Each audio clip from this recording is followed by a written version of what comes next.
அதிகாரிகள் என்ன பண்றோம் அப்படின்னா இந்த ரிஜிஸ்ட்ரேஷன் வந்து இல்லீகலானது, இதை வந்து அவங்க இந்த ஹிஸ்டரியை பார்க்காம பண்ணி கொடுத்துட்டாங்க அப்படின்னு சொல்லி சம்பந்தப்பட்ட துறை அதிகாரிகள் பதிவுத்துறை அதிகாரிகள் எல்லாம் பேசி அந்த நிலத்தோடைய ரிஜிஸ்ட்ரேஷனை ஸ்டாப் பண்றதுக்கு என்னென்ன வழிமுறைகள் இருக்குதோ அது எல்லாத்தையும் முன்னெடுத்திருக்கிறோம்.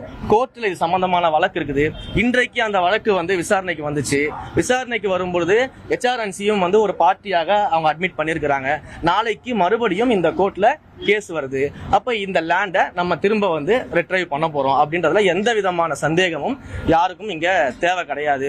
அதே போல மாண்புமிகு அமைச்சர் அவர்களும் அவர் துறை சார்ந்து அந்த சார் பதிவாளரை உடனடியாக சஸ்பென்ஷன் பண்ணிட்டு நேர்மையான விசாரணைக்கு என்னென்ன செய்ய முடியுமோ அது எல்லாத்தையும் அவரும் அவர் துறை சார்ந்து பண்ணிக்கிட்டு இருக்கிறாரு. எல்லாரும் கொஞ்ச நேரத்துக்கு முன்னாடி அமைச்சர் ரமேஷ் அவர்களோட பத்திரிகையாளர் சந்திப்பு பார்த்துருப்பீங்க. அதுல பழனி கோயிலுக்கு சொந்தமான 140 சென்ட் நிலம் எப்படி 2 தனிநபர்களுக்கு ரெஜிஸ்டர் செய்யப்பட்டுச்சுன்னு அவர் ஒரு விளக்கம் கொடுத்திருந்தார். அவர் கொடுத்த விளக்கம் எல்லாம் ஓகே. எனக்கு சில கேள்விகள் இருக்கு, அதை கேட்கணும்னு நினைக்கிறேன்.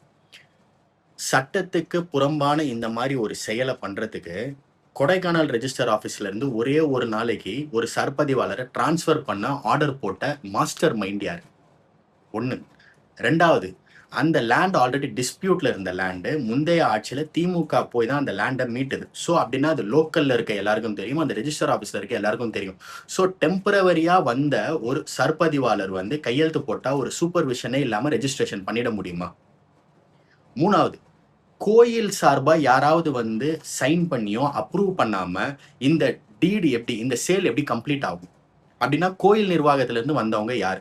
இப்போ அந்த கோயில் நிர்வாகத்துல இருந்த ஒரு ஆளை வந்து அறநிலைத்துறைக்கு ப்ரொமோஷன் கொடுத்து மூவ் பண்ணிட்டு தான் சொல்றாங்க. இது எந்த அளவுக்கு உண்மை பொய்ன்னு தெரியல. அப்புறம் நாலாவது, இது நான் கோட் பண்ணுவேனே நினைக்கல, ஆனா பண்றேன்.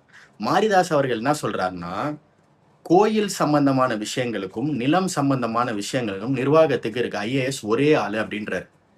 இப்போ இது அதான் it all comes back to again, ஒரே ஒரு சர்பதிவாளர் நினைச்சா இதை பண்ணிட முடியுமா?